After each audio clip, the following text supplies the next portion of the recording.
Communication isn't just about talking, and it looks different for everyone. We all have different likes, motivations, priorities, and this is reflected by our communication styles. But the key isn't how we communicate. It's that we interact in a way that makes a person feel comfortable.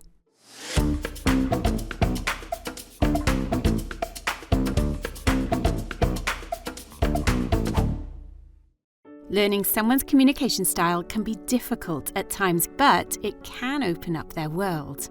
Speech and language are often used interchangeably, but they're not the same thing. Speech is the sounds we make. Language is the words we use and how we understand them. Some people process language through spoken words, others through visual or sensory input. And for some, communication means using different tools like sign language, text-to-speech devices, or even movement. That communication style might only be needed for a short time, and for some, it can be lifelong. I think one of the main things that stands out to me is that everybody thinks that talking is the priority and there's less emphasis on the other modes of communication. So there's things like gesture, signing, pointing, any of those other things that people can be using, and some people forget the value of those sometimes. If you offered someone a coffee and they nodded, gave you a thumbs up or pointed to the jar, you would give them a coffee. They wouldn't need to say, "Yes, please." This is called a total communication approach, where we honour all types of communication.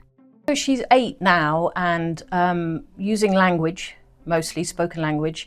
To begin with, it was lots of Makaton we gave her actually. So from 6 months she began signing, which was great because then it meant that she could sign what she needed instead of screaming or gesturing in another way. She kind of signed it, so a drink, or more drink, or that kind of thing, I need to eat. And that was, the Makaton was a kind of stepping stone to her learning the skills of putting words together and structuring words, which she now uses fluently, but sometimes it's not always clear.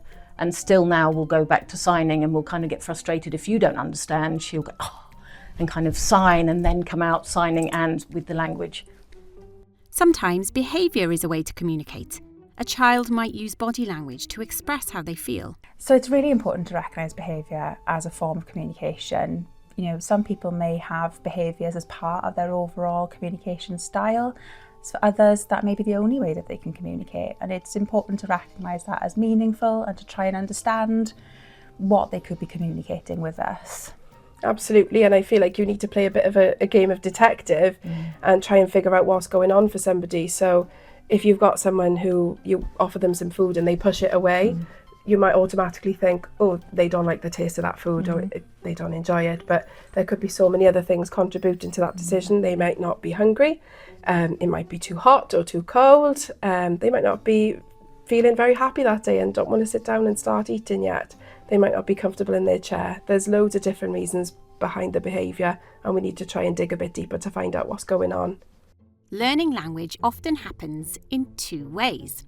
A child can learn a word by itself and combine these words to create sentences. Others might pick up on how a sentence sounds.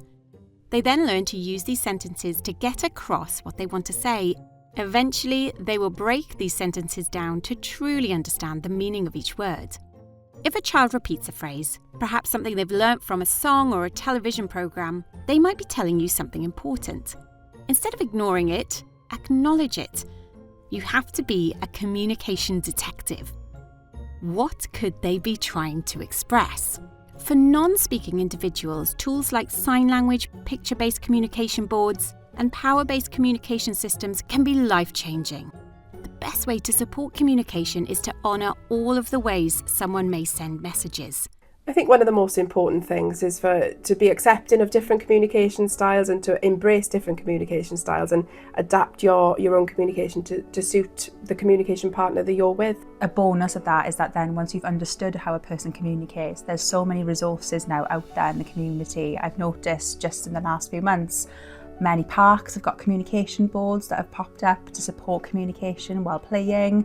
You know, things that are environments such as signs and symbols that can help others who have communication needs. And I think one thing as well is to really listen to the people who know your young person well.